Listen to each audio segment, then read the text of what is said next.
Xullas, Koreyada yashash hayoti talaba sifatida 80% o'qish, agar o'qishga kelgan bo'lsangiz, 20% esa ish vaqti bilan o'tadi.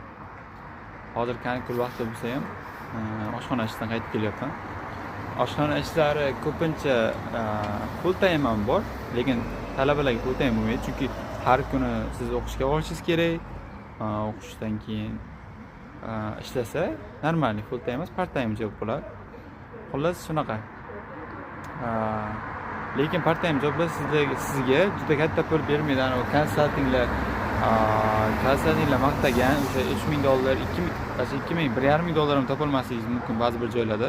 Chunki o'qishingizdan keyin 4 soat davomida ishlaysiz, işte soat o'rtacha ish haqi 10,000 won yoki 12,000 won bo'ladi.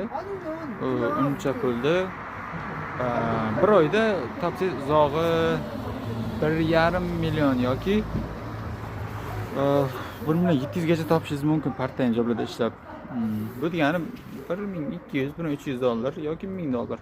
Men o'zim part time jobda ishlayman, kuniga 4 soat, hafta oxirida 10 soatlik ish haqimiz bor, ish vaqtimiz bor.